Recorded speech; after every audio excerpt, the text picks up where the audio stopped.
Good morning, all of you. Today lecture is salivary glands.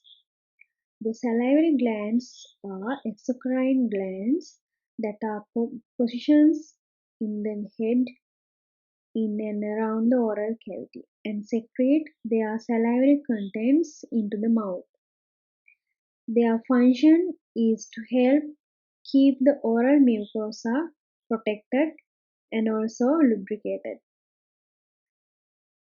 They are also help in the initial stages of digestion during mastication of foods.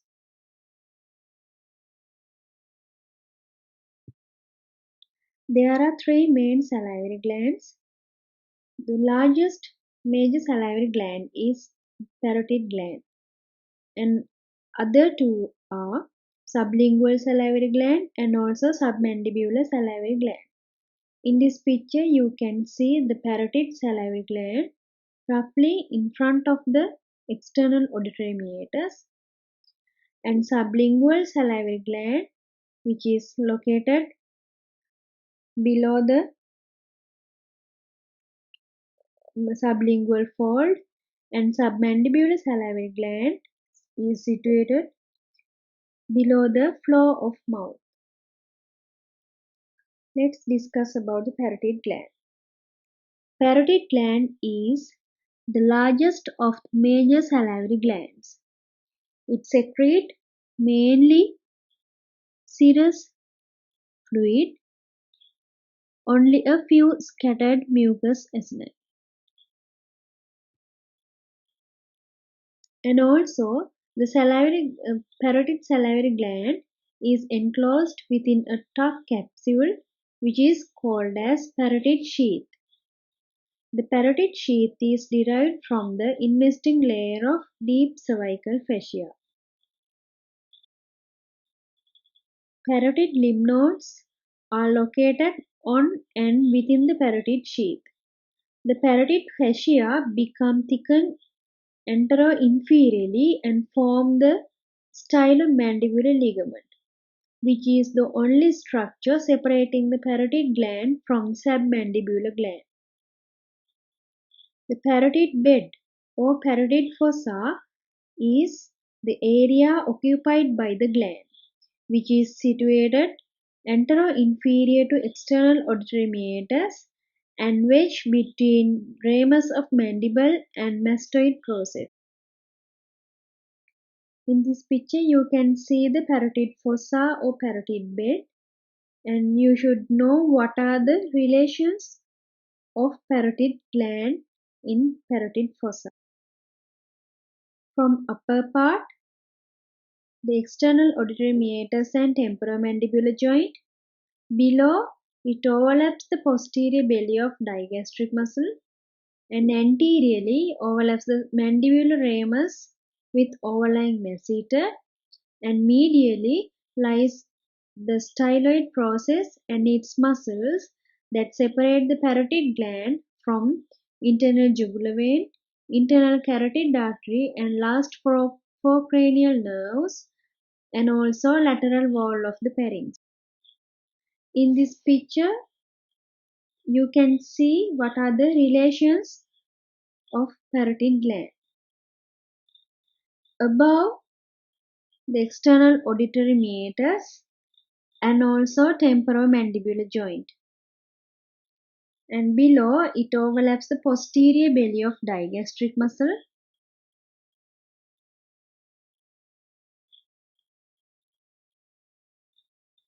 and anteriorly it overlaps the mandibular ramus with overlying masseter,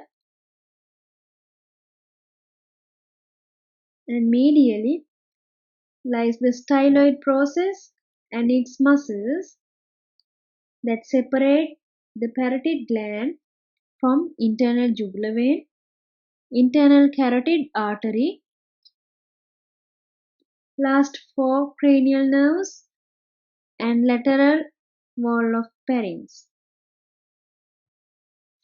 These are the structures traversing the gland. The facial nerve, retromandibular vein, which is formed by the junction of superficial temporal and maxillary veins. and the external carotid artery. The facial nerve is most superficial, and below that retromandibular vein, and deepest one is external carotid. Here you can see from upper to deep the facial nerve and retromandibular vein and external carotid artery. The facial nerve is divides into posterior aspect of the parotid gland and bifurcates almost immediately into two main divisions, upper and lower division. From upper division, there are two terminal branches, temporal and zygomatic branch, and from lower division, the buccal, marginal mandibular and cervical branch of facial nerve.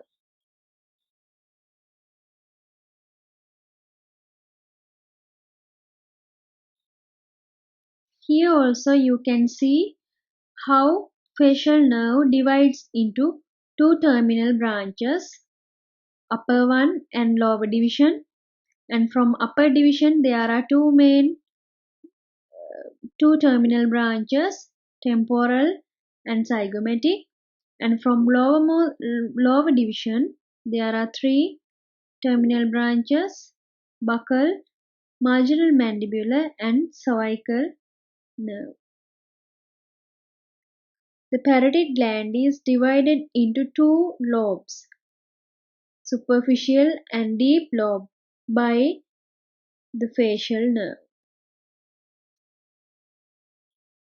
A malignant tumor of parotid gland, unlike benign lesions, they can invade the facial nerve and produce a facial nerve palsy. And also, when parotidectomy, the facial nerve retromandibular vein can be damaged. You should know what are the types of parotidectomy and also what are the complications following parotidectomy. The parotid duct of Stenson is 5 centimeters long duct which arises from the anterior part of the gland and runs over the masseter roughly a finger breadth below the zygomatic arch. Then it pierces the buccinator muscle and opens in the cheek, opposite the second upper molar tooth. Here you can see the parotid duct is arise from the anterior part of the gland. Then it runs over the masseter, roughly a finger breadth below the zygomatic arch, and then it pierces the buccinator muscle. And this is the opening of parotid duct. It is opposite the second upper molar tooth. The submandibular gland is located beneath the floor of mouth and it secretes around 70% of saliva and it secretes mixed saliva. This gland is made up of large superficial and small deep lobe, and these lobes connect each other around the posterior border of mylohyoid and overlaps the digastric muscle. This gland produces seromucus secretion, as I mentioned earlier, a mixed secretion, and it contributes around 70% of saliva. Look at these pictures carefully. The lower picture, superficially the gland is covered by platysma and by its capsule of deep fascia, but it is crossed by the cervical and marginal mandibular branches of facial nerve and by the facial vein. The blue dot represents the facial vein and two yellow colored dots represent mandibular branch and cervical branch of the facial nerve. Its deep aspect lies against the mylohyoid for the most part, but posteriorly the gland rests against the hyoglossus muscle. And here comes into contact with the lingual and hypoglossal nerve.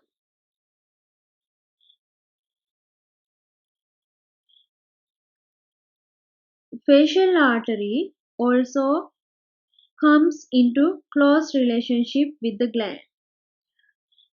It approaches it posteriorly, then arching over its superior aspect to attain the inferior border of the mandible and then ascend onto the face in front of the masseter.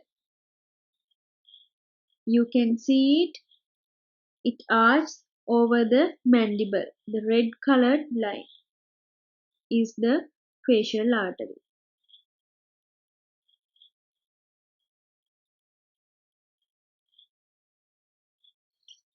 The lingual nerve reaches the tongue by passing from lateral side of the duct below and then medial to it.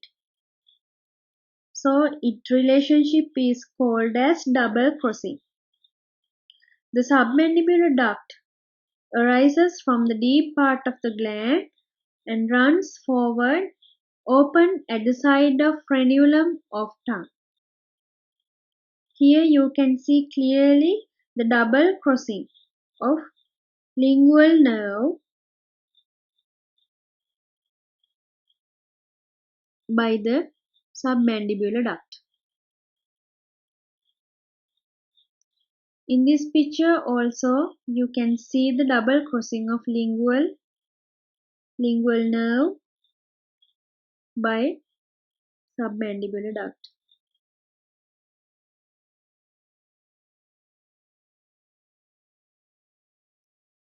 The submandibular gland is more common in calculi formation, and excision of the gland for calculus or tumor is carried out through a skin crease incision below the angle of the jaw. And when we carrying the surgery, you should preserve the marginal mandibular nerve. The other important thing is you should know how differentiate between enlarged lymph node and also enlarged submandibular gland, which is done by bimanual palpation. The lymph node can palpate bimanually, but the gland can't be palpated bimanually.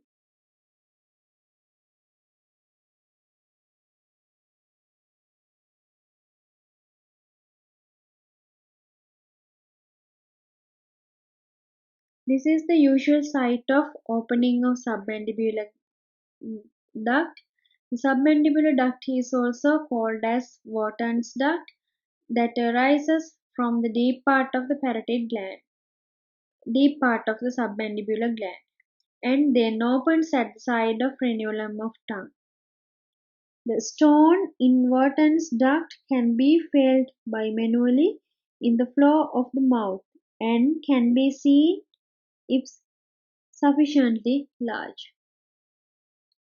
The submandibular gland, it is almond-shaped gland located immediately below the mucous floor of mouth and immediately in front of the deep part of submandibular gland, and laterally rests against the sublingual groove of the mandible, and medially it is related to the submandibular duct. This gland produces a mucus secretion mainly, and the gland opens by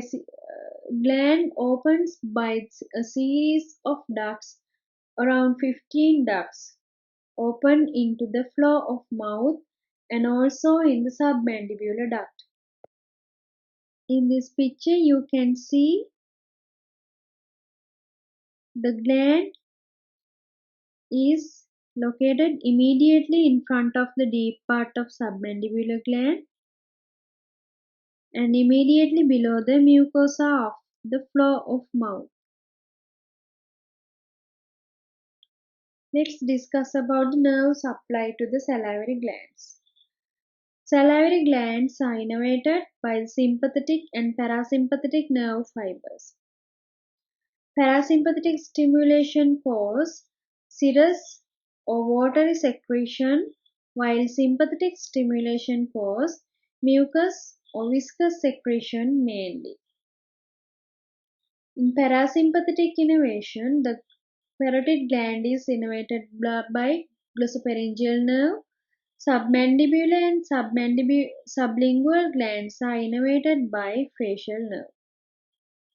Sympathetic innervation is given by the preganglionic nerves in the thoracic segment of spinal cord which synapse with postganglionic neurons. Here you can see the parasympathetic nerve supply to the parotid gland is given by glossopharyngeal nerve and facial nerve. Parasympathetic innervation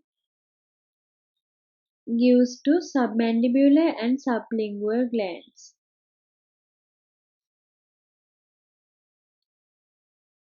And preganglionic nerves in thoracic segment of spinal cord